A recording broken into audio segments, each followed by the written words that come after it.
ठरलं तर मग या मालिकेच्या आजच्या भागामध्ये आपण पाहणार आहोत.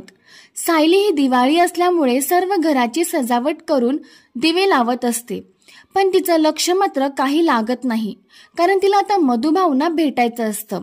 ती स्वतःशीच म्हणते, उद्या मधुभाऊंना काही करून भेटायला जायला हवं, पण पोलिसांच्या परवानगीशिवाय कसं भेटणार? मला अर्जुन सरांना विचारायला हवं, पण त्यात सर अजून घरी कसे आले नाहीत? ती याचाच विचार करत असताना कल्पना तिथे येतात. त्या सायलीला म्हणतात, सायली हे घे, या बाकीच्या पंत्या पण लाव. आता लक्ष्मीपूजनाची सर्व तयारी झाली आहे. अर्जुन आला की आपण लगेच लक्ष्मीपूजन करूयात. मग सायली त्यांना म्हणते, आई सर अजून कसे आले नाहीत? कुठे गेले तुम्हाला माहितीये का? कल्पना म्हणतात, नाही ग, मला वाटलं की तुला माहिती असेल. हो, पण मगाशी चैतन्याला फोन आला होता, महत्वाचं काम आहे असं म्हणून तो त्याला सांगत होता, आणि त्याने चैतन्याला पण बोलवून घेतले. मग कल्पना तिथून निघून जातात. सायलीचं लक्ष मात्र सारखं गेटकडेच असतं.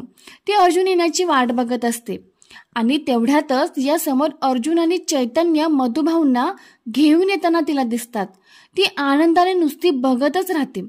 नंतर पळत जाऊन ती मधुभाऊंना घट्ट मिठी मारते, आणि घरातले सगळेजणच त्यावेळेला बाहेर येतात.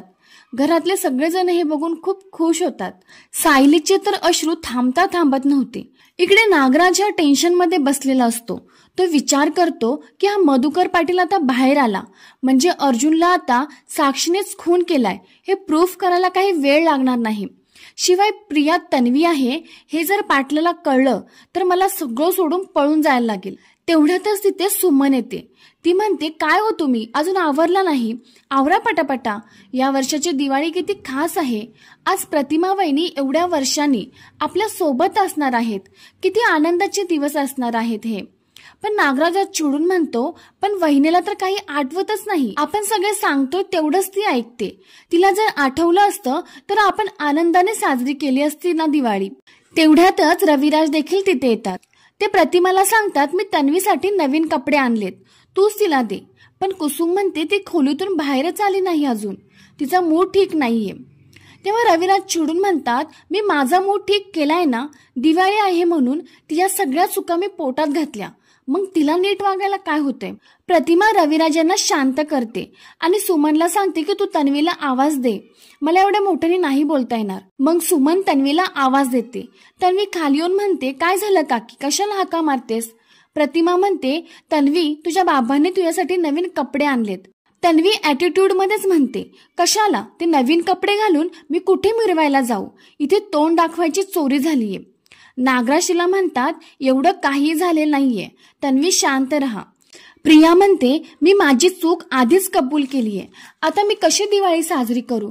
मला दिसतंय की तुमच्या नजरेतून मी पार उतरले, पण माझी मनस्थिती कोणी समजून घेण्याचा प्रयत्नच करत नाहीये. मी याआधीही आत्महत्या करण्याचा प्रयत्न केला होता, पण मी परत परत तेच नाही करू शकत.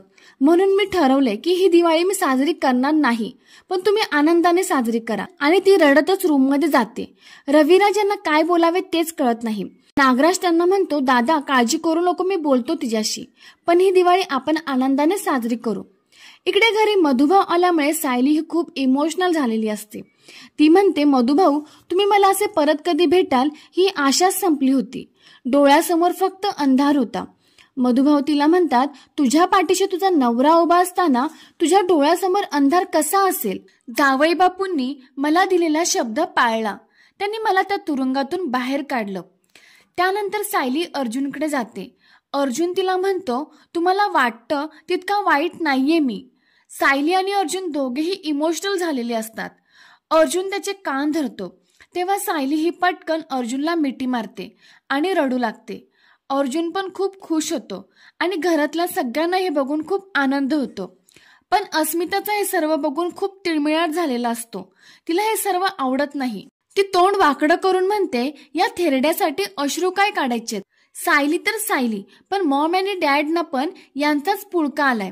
आता पूर्ण आजी असायला हवी होती. आणि मग ती इमॅजिन करते की जर पूर्ण आजी इथे असती तर त्या मधुकरला चांगला धडा शिकवला असता. मग ती म्हणते की हा म्हातारा आता या घरात आलाय हे पूर्ण आजीनं कळायलाच हवं, आणि ती आतमध्ये निघून जाते. ती गेल्यावर ती कल्पना हसतच म्हणते, मधुभाऊ तुम्हाला बहुतेक आता या गार्डन मध्येच उभं राहावं लागणार, कारण तुमची लेक जेव्हा अर्जुनच्या मिठीतून बाहेर येईल ना तेव्हाच तुम्हाला घरात परत घेऊन जाईल. आणि मग काय सगळेजणच खूप हसायला लागतात. मग सगळेजण घरात जातात. अस्मिता घरात येऊन पूर्ण आजीला फोन करते आणि त्यांना सांगते, तुला माहितीये का इथे काय झालंय? तू मावशी आजीकडे गेलीस ना तर इथे त्याचा फायदा घेतला जातोय. ती सर्व झालेल्या प्रकारे पूर्ण आजींना सांगते. तर प्रेक्षकांनो, सायलीची ही दिवाळी खूप आनंदात साजरी झालेली आहे. शेवटी मधुभाऊ हे जेलमधून बाहेर आलेले आहेत.